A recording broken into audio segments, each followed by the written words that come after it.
Hey there guys, this is John T. I'm back with another video, and as we already know that Bungie has a post-launch plan for Forsaken, and yesterday I was just looking at my console and I could see that there was an update going on, and I had a download of like 35 GB or something scheduled for Destiny. So definitely the files are being downloaded as we speak right now. If you haven't already done it, just try to do it. So Bungie has outlined what the future of Destiny 2 looks like in the new Forsaken Launch ViDoc trailer as well. I'll leave a link in the description for that video. The brief video introduces the 3 content updates that will come over the next year, as well as which events will be available for free or will be included in the game's annual pass. More than anything else, design director Justin Truman wants players to know that the main thing we want to change for the year 2 of Destiny is that there's never content drought.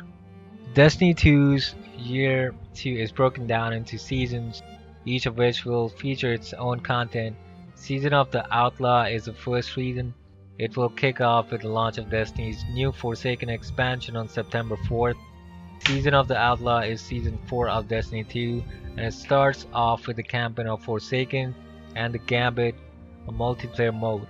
The second week of the season unlocks the biggest challenge, the new raid. Also arriving with Forsaken's launch are triumphs. Brand new goal for players to work towards. Triumphs are difficult and time-consuming challenges which unlock titles that players can then display around other players. Think of it like showing off a reward reserved for the most dedicated Destiny fans, according to Bungie. The annual pass is changing a bit too, rather than simply unlocking entire expansions on a specific day like it did for year 1. Bungie is planning to roll out new Destiny 2 Forsaken content updates slowly over the course of each season they belong to. Content that players gradually unlock from the expansion will only be available for annual pass owners. The seasons themselves, however, and the changes they bring to the game, like new weapons or multiplayer modes, will be available to all Destiny 2 owners. Bungie was also able to shed a little light on content updates on the way with each new season of Destiny 2. Black Armory is the first update. It will be released throughout December. This update features a new raid lair, but is most likely around loot, giving players access to vast stores of weapons and new armor.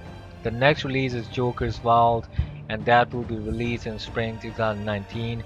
Joker's Vault centers around the changes to Gambit mode. Penumbra is the third content update and will be available in summer 2019.